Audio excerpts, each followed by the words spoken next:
Welcome to the Shermichael Singleton Show. I'm your host, Shermichael Singleton, and Democrats are at it again. No surprise, of course. They're claiming that Musk, Trump, and Republicans are stealing from the American people. Can you believe that? I mean, they're literally accusing Elon Musk, the richest man in the world, the sitting president, and presumably every single Republican in the House and in the Senate of stealing from the American people. Why?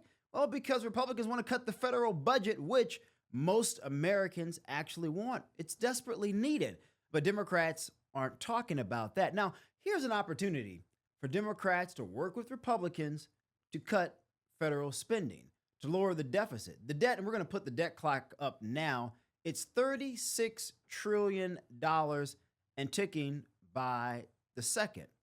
Every day you work hard, every day your children work hard if they're old enough to work, a good percentage of every penny will have to go to the federal government to pay down the $36 trillion in debt that we're currently spending. I mean, you're looking at it by the second. By the second, hundreds of thousands of your hard-earned cash is being wasted. And all Trump and Musk with Doge and Republicans are trying to do is to say, look, Democrats, enough is enough. This is unsustainable. We can't keep working like this. We can't keep living like this. It's almost like going to Las Vegas with an unlimited amount of cash, presumably, right? And just keep going and going and going. And then when the folks at the hotel walk up to you and say, sir, you spent too much in a casino, maybe you should go back up to your room. You say, no, I'm going to keep going. And they just say, all right, keep going. Don't worry about it. I guess we'll just get the bill at the end. It doesn't work that way. It never works that way. Yet in our country, it works that way. It works as if you're playing Russian roulette, but not with their money, with your money. And that's all they really think about. So while they go home to their fancy houses with their drivers, they send their kids to the best schools in the world, they don't really care about what happens to your dollars. They don't care about the fact that at the current debt levels that we're seeing on this clock, it will cost the average American about $100,000 to be able to pay it off. That's more than what a significant percent of people actually make, including the middle class. But our political leaders aren't particularly worried about that. They don't really care because, again, they're okay while you're not. Now, I'm not going to pretend that Republicans haven't also contributed to the debt over time. We have. The so-called fiscally conservative party has not always been fiscally conservative. No surprise there. And in the past, I have critiqued Republicans on doing so. We have added to the debt. But the fact that we have had a light bulb go off and we're now saying, you know what? We can't keep doing this. We can't just keep necessarily giving tax cuts to very privileged and wealthy people or big businesses at the expense of working class people in this country. The working class who, by the way, elected Donald Trump. We can't keep living as if we have an unlimited credit card. Hell, I wish I had an unlimited credit card. I think most of you would too. I'd probably be driving the Ferrari that I love so much. But I have to live in reality. And most of you do as well. When you sit down at the kitchen table, you have to plan every single expense every week because you don't really know if you're going to be able to afford groceries at the end of the week. You don't really know if you can pay that extracurricular fee for your son who may like baseball. Maybe he's the next Sammy Sosa.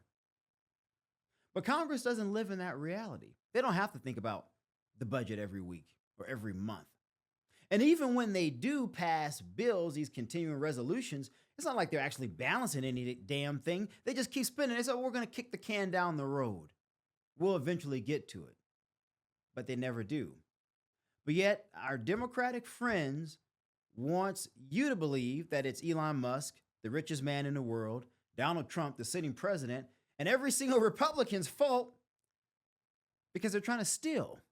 So it's their fault and they're stealing from you. That makes no sense. But I want to roll this clip of Hakeem Jeffries. He's the Democratic congressman out of the state of New York. He's now the minority leader, replaced Nancy Pelosi. Just take a look at what he had to say. I mean, you can't make this shit up. Let's roll the tape. They've done nothing as it relates to lowering the high cost of living. Let's pause. Let's pause there. Now, he talks about lowering the cost of living. However, where was Hakeem during the Biden-Harris administration, when the cost of living was through the roof. Let's look at the price of milk. This was increases from February 2020 until last year. Milk increased 20%. Bread, 30% increase. Eggs, I love my scrambled eggs and my omelets, 50%. Gas, particularly if you live in California, that's the liberal bastion, this great benevolent state of progressivism and equality and equity, as they would like for you to believe. If you believe it or not, you perhaps are delusional, because I don't. 71%. Where was Hakeem then? Hakeem didn't really seem to care when you couldn't afford to buy eggs to cook breakfast for your kids. He didn't care. Pull that video back up. Don't play it. Just pull it back up. Hakeem didn't care. He's standing there as if he's the moral authority. But I guess it wasn't that big of a deal during the Biden-Harris administration. He didn't care when prices rose approximately 20%. During the last administration, inflation surged, with sources like The Atlantic, that's a very liberal outlet, and Forbes reporting that increases in the cost of living again went up by 20% since Biden-Harris took office in January 2021. Look at the price increase from February through the last year of the Biden-Harris administration. We put the numbers up. Prices rose by approximately, again, 20%, affecting every essential commodity. Again, gas, groceries, electricity, rent. And this surge in prices led to real decline in real wages and benefits by 3.4%. So what that essentially means is that paychecks did not stretch as far as they previously did. But Hakeem didn't say anything then. So why in the hell should we listen to Hakeem today, when things were clearly terrible under the last administration, which happened to be a Democratic administration? He's a part of the Democratic Party, so maybe Hakeem just looked the other way. Maybe it was okay when Joe Biden and Kamala Harris was running up the debt, when Bidenomics and Kamalanomics didn't work. He didn't care about that. He didn't care about the fact that, let's look at these numbers. Cereal and bakery products, 26% increase. Meats, poultry, fish, again, and eggs, 23%. Beverages, 22.4%. Dairy, 16%. Fruits and vegetables. I like my fruits and vegetables, and the doctors always tell you when you have kids, give your kids fruits and vegetables. I just had a daughter, so I'm always hearing that every time we go to the pediatrician. 13.2%. Now, if you're a hard-working, average-working American family, how in the hell are you paying for that? The reality is you're going to struggle. You're going to struggle. And ladies and gentlemen, they don't particularly care if you struggle. They don't care if you struggle because they can afford it. They're making six figures on your back, your dime. They're rich donors and the rich lobbyists who fund their political campaigns make sure that these people have the best lives in the world. They're sipping on, great champagne and great whiskeys and caviar. Who doesn't like caviar if you can afford it? That's the life that these folks live. While you go to work every day and you bust your ass working 40, 60, 70, 80 hours a week. They go to work and sit in, fancy offices with staffs of 15 people, reading everything for them and just saying, hey, Congressman, just sign off on this. Okay, done. Congressman, vote yay or nay on this. Okay, done. And they spend the rest of their time hobnobbing with the rich and famous while not giving a damn about you and your bottom line.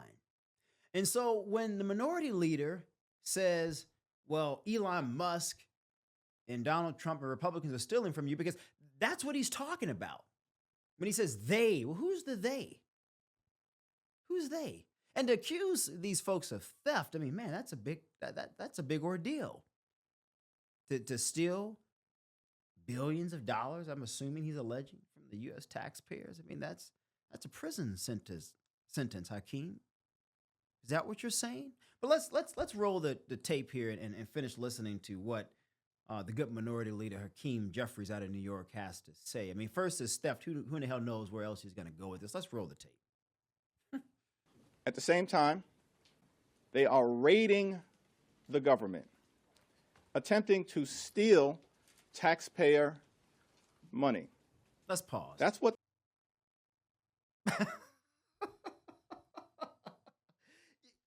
Raiding the government? I want you to think about what he's accusing Elon Musk, Donald Trump, and Republicans of doing. Stealing? I mean, to accuse someone of theft, that's essentially like saying they're taking what is not theirs, and then they're just doing whatever the hell they want to do with it. Like when someone steals from a store or break into your home and steal your jewelry, or hell, even steal the car parked in your lot. That means they're just taking it with force, and they're going to go and do whatever the hell they want to do with it. That's literally what Hakeem Jeffries is saying. Now, I can't help but wonder, and maybe it's just me. Maybe you don't like Donald Trump, and this is America. You don't have to like Trump. Maybe you think Elon Musk is an arrogant prick. You don't have to like Musk. Maybe you think Republicans are the worst people on the face of the earth. Maybe all of those things are true if you're a Democrat. Maybe that's your perspective. But why not offer an alternative? Let's put that debt clock back up. Why not look at these numbers that are ticking by the second and say, you know what? I think Musk is arrogant. I don't like Donald Trump. And I think Republicans are terrible. But this is unsustainable.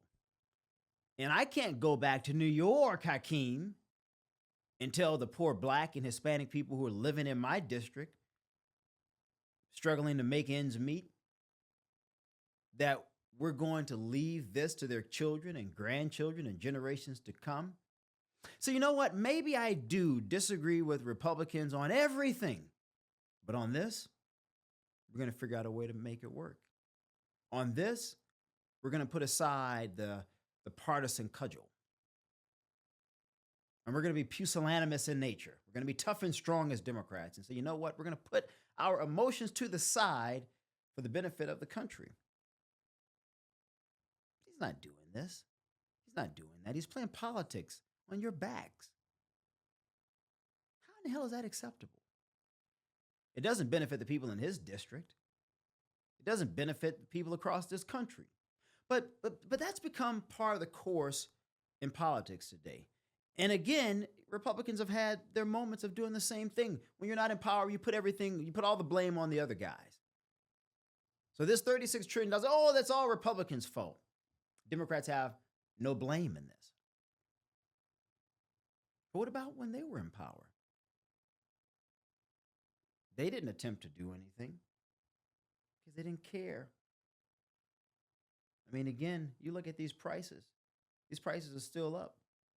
A lot of people give cereal to their children every day for breakfast. That's 26%. If you're making $40,000, $50,000, $60,000 a year and you have 2 kids, you're struggling. You're struggling to buy meat, that good protein that children need to become strong as they age. Dairy, the doctors say drink a glass of milk a day. It makes the bones strong. That's what they say. I don't know if they still say that today. And maybe Democrats don't believe it. Maybe milk is bad, because they're all about being anti-pollution. Maybe milk is a pollutant. Hell, I don't know these days with Democrats. They're all into the soy milk and all that kind of stuff. Look, don't get me wrong. I like my almond milk too. But the reality is most people still are buying regular milk. They're buying regular dairy products, whether it's milk, cheese, whatever. They're buying that. And they're struggling to do so. And so where was Hakeem then? Why wasn't Hakeem, and put Hakeem back up there, why wasn't Hakeem talking about these things then? When Joe Biden and Kamala Harris were in the White House, when Bidenomics and Kamalanomics weren't working. Well, I'll tell you why, because Hakeem didn't give a damn then. Hakeem doesn't give a damn now. The only reason why Hakeem is talking about these things today, Minority Leader Jeffries, I'm going to put some respect on his name. He's only talking about it because Democrats aren't in power. He's only talking about it because Republicans are, and he's looking at the next election 2 years from now. so that Democrats across the country can say, look at the disaster that Republicans have done. That's what he's going to try to flip it as. He's going to try to say they were stealing from you. You heard him. Those are his words. Theft against the American people, all because you're trying to save money? I thought saving money was a good thing. I know I like to save money. I think most of you who are watching this video believe in the importance of saving money. So again, to my Democratic friends, instead of being obstructionist, why not come to Republicans and say, look, we're not going to agree on maybe the vehicle we use to resolve some of our fiscal problems in this country. But you're right, Republicans, we got to do something. And we're going to join you in doing so. And where we disagree, we'll disagree. And where we can agree, we will agree. But that's not part of the course. They don't care about that. Because if they did, 4 years under Joe Biden, they would have raised the alarm. They would have said, Mr. President, you got to do something about the debt. $100,000 per American people, that's too much. I can't go back to my constituents in New York, Hakeem Jeffries, Mr. Minority Leader, and say everything is okay, I'm doing my job. You're not doing your job if you're passing on this burden onto the next generation. It's unsustainable. It's a national security risk. We saw last year when Treasury struggled to sell Treasury notes. It's unbelievable. Let's roll the tape and hear what else Mr. Minority Leader has to say. That's what the situation at the Treasury Department is all about. We will introduce the Stop the Steal Act. Let's pause. He said that's what it's all about. So essentially what he's saying is what Doge is all about is stealing taxpayer money. But that's far from the truth. In fact, Republicans are attempting, as I've been saying throughout this entire monologue, they're attempting to save taxpayers money. And anyone who isn't on board with trying to figure that out, well, they can't be trusted. As I said, maybe you don't agree with Elon Musk on everything. That's fine. Maybe you do it differently. But what in the hell have Democrats offered? Have Democrats offered any alternatives? No, they haven't offered any alternatives. They've just ran before cameras like we're seeing with the Minority Leader and on the MSNBC to complain about what they don't like. And then they're calling it theft, which is mind-boggling to me. Theft, really? Unbelievable. Unbelievable, ladies and gentlemen. This isn't about being solution-oriented. This is about playing politics. Playing politics with your hard-earned cash. And I'm not trying to be partisan here because, look, there's some things that I think in the approach of Doge to save money could be done better. Some things that I know for a fact as someone who runs a business, that's going to take some time to figure out. But in principle, the idea of wanting to save you, the taxpayers, more money so that we can rebuild our infrastructure, fix those crumbling roads and bridges, have better money for our children in terms of education, clean up our struggling cities across this country, whether that's urban or rural, redirect more money to tackle the drug issue from fentanyl and any other type of drug that people may be battling in this country. Maybe help our homeless. Maybe help our homeless veterans. Think about the massive amounts of money we could be redirecting all over the place. And you truly would be making America great. There isn't anything wrong in my mind with that. Let's listen to the rest of what Hakeem has to say. Short order to prevent unlawful access with respect to the Department of Treasury's payment system. Let's pause. Let's go back. I want to go back because I want to touch on something he just said. Let's go back a couple seconds. Let's pause there and let's play this because I want you guys to hear something that he says. All about. We will introduce the Stop the Steal Act. And why does that sound eerily familiar? Stop the Steal Act. I mean, somebody needs to get Hakeem a Make America Great Again hat. I was supposed to buy one so I could bring it and put it on the table and say, Hakeem, whenever I see you, I will give you this hat. You guys probably remember the Stop the Steal Act from 2020. And now Democrats have flipped it on its head, and now they're using it to their own advantage. That was a phrase that they said anyone who mimicked that phrase, posted that phrase, was anti-democracy, and now all of a sudden they're using the same damn phrase and they're going to introduce this legislation called Stop the Steal Act. This is what I'm saying, guys. It's the irony in politics that so many of you dislike. It's why people hate politicians. And I don't use that word lightly. It's why people turn off the news. It's why people get so angry. Their blood literally boils because these people play games. And again, I'm not saying Republicans don't occasionally play games either. But when in the hell is enough enough? And then you got old Chuck. You got old Chucky there. That's the senator from New York. You know, with his glasses on his nose. It reminds me of like one of those evil villains from a movie, like a witch you just can't trust. You know, the witches always have their glasses. You can't trust those kind of people. And just look at him. He's just standing there all arrogantly. Chuck Schumer has been in politics for longer than I've been alive. I'm 34. This man's probably been in politics for 40 years. What in the hell has Chuck done? Why hasn't Chuck ever raised the alarm about the debt limit? Why? Why hasn't Chuck ever said, I got to work with my Republican colleagues to figure this out? Hell, why hasn't Chuck even said, I got to work with my Democratic friends to figure this out? Why? Because it's all a game. It is all a game. And so when they say they're doing this because they want the American dream to be great, you would really have to be dreaming to believe that. That's why they call it a dream, I guess, in the first place. Because there are people like this who aren't interested in making the American dream a reality for everybody.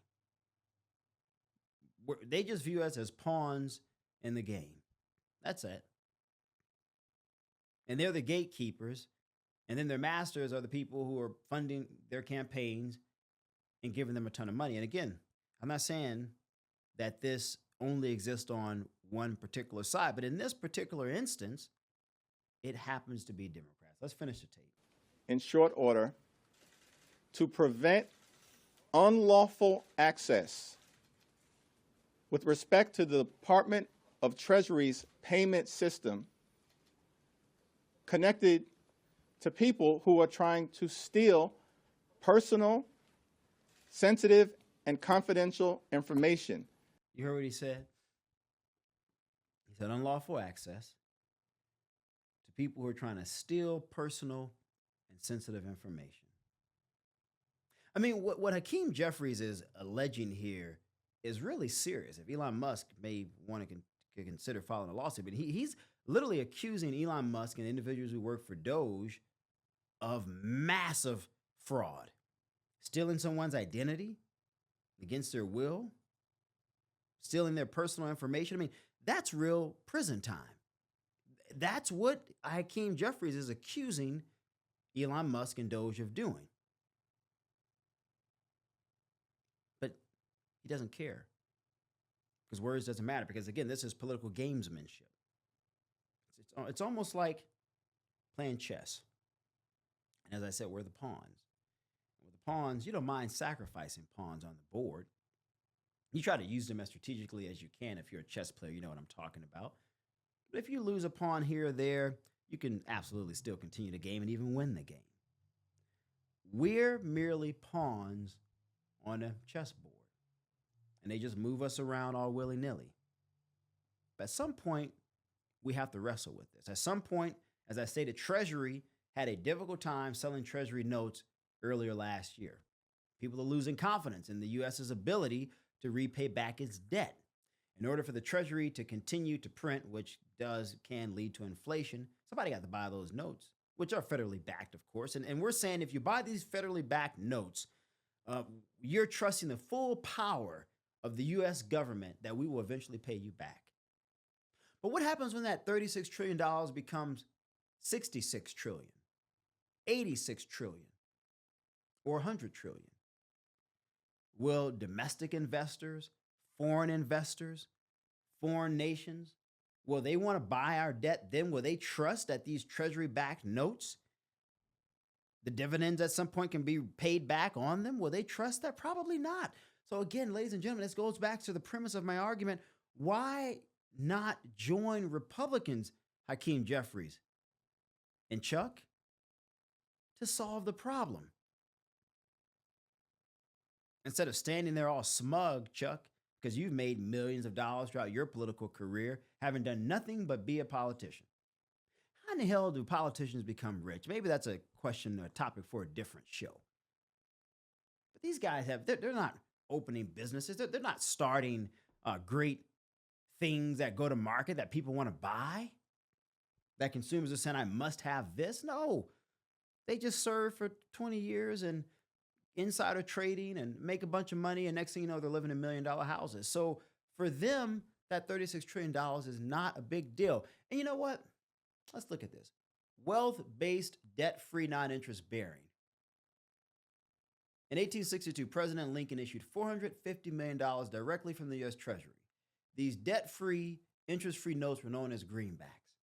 We don't have that anymore. And then in June 14th of 1963, President Kennedy signed the Executive Order 11110, issuing $4.3 billion directly from U.S. Treasury, bypassing the Federal Reserve Bank. These debt-free, interest-free notes were known as silver certificates. We don't have that anymore either, for the most part. Once upon a time, we tried to control our debt. And look at what it is to GDP. 122.94% of our GDP. That's the gross domestic product. In 1960, it was 53%. In the 80s, we actually cut it down. We were able to get it to 34.51%. 2000, it went back up to 59.27%. And here we are 25 years later, 122.94%. No one in the world can sustain that type of debt. If we don't fix this, the future for America is in jeopardy. You don't have to, again, agree with everything that Elon Musk is doing. You can think he's a terrible person. You can think that Donald Trump's a terrible person. You can dislike Republicans. But should we not try to figure this out? Honest question. Should we not, at a minimum, say to ourselves, we have to do better than this? This isn't the only way. If the American people have to sit down and balance a budget every darn day, we as Congress owe it to them to do the same thing. But it doesn't appear to me that they're interested in doing that, because they're bloviating over a very serious issue. You know, Hakeem talks about the cost of living. But again, where was he during the Biden-Harris administration when the cost of living, as I said, was through the roof? And what about jobs? Where was he when the jobs were all over the place? They weren't saying, let's get our jobs back. Let's look at this. Let's look at the numbers here. The recovering labor market that existed in late 2009 was the first step towards economic recovery. 2019, rather, excuse me. 1 year later, February 2020 to 2021, 9.5 jobs were missing. And so when Democrats like to say all of these jobs were coming back, or that they created new jobs, no. These are jobs that were simply coming back after COVID. They were literally jobs coming back after COVID. And then you have 4 million that dropped out of the labor force altogether. Those were hidden from official job numbers. Where was Hakeem Jeffries then? And again, why wasn't he saying, let's get the jobs back, Hakeem, Chucky? Why weren't you guys having press conferences then saying, let's get the jobs back? Well, I'll tell you why, because you didn't give a damn. You didn't care when the people in power were a part of your party. And this goes to the problem why no one trusts politicians. Because while people are out there struggling, and most of the people who live in districts like the ones that Hakeem Jeffries represents are poor Black and Hispanic people, the people that they say they care so much about, because Democrats are the benevolent political party, so they say. When the milk was going up, when the fruits and vegetables were going up, when the meat was going up, when the bread and cereal were going up, when the gas was going up, when the jobs were disappearing, they said nothing. But yet, they want you to believe that Elon Musk, the richest man in the world, is stealing from the American people, all because he's trying to save taxpayers more money. If you don't see what's wrong with that argument, then there might be something wrong with you. I'm Shermichael Singleton, and we'll see where this goes. Keep your eye out And anybody who's telling you that trying to solve our burdening debt, that $36 trillion and increasing, if anyone tells you that trying to tackle that is a problem, ask yourself, why are they telling you that? Ask yourself if you can even believe such a person. What is their credibility? Any person who's okay with robbing you, is that a person you can trust? That's only a question you can answer.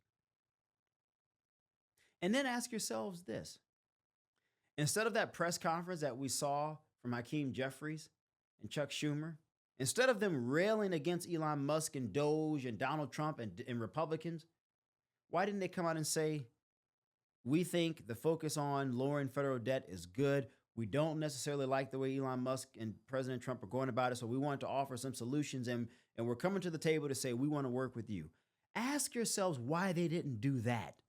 And if they are so serious about saving money for the taxpayers, if they are so serious about lowering that 36%, that $36 trillion in debt, if they were serious about it, they would do something about it. But they're not serious about it because the only damn thing they care about is playing football with politics at your expense and hoping they can make a touchdown.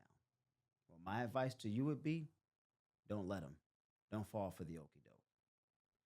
Keep your foot on the necks of Republicans and also Democrats because we elect them to do the job of representing us. And $36 trillion in debt is unsustainable for you. It's unsustainable for me. It's unsustainable for our children, grandchildren, and generations yet to come. And any politician that is uninterested in wanting to tackle this debt, we should boot him out. Because merely saying it's theft of personal and sensitive information, we're not going to fall for that anymore. We're not going to fall for them pulling the wool over our eyes. It's, how many times can you pull the rabbit out of the hat and say, ta-da, and expect us to be amazed by a little prestidigitation? We're not falling for it anymore. So my advice, folks, to Hakeem, to Chuck Schumer, to Democrats, you lost this election in part because of the economy. The American people gave a mandate, whether you like it or not, to Donald Trump and Republicans, whether you like him or the Republican Party or not, to get this fiscal house in order. You all would be fools not to do the same. I'm Shermichael Singleton, and this is the Shermichael Singleton Show, and we'll see you next time. Take care, and God bless.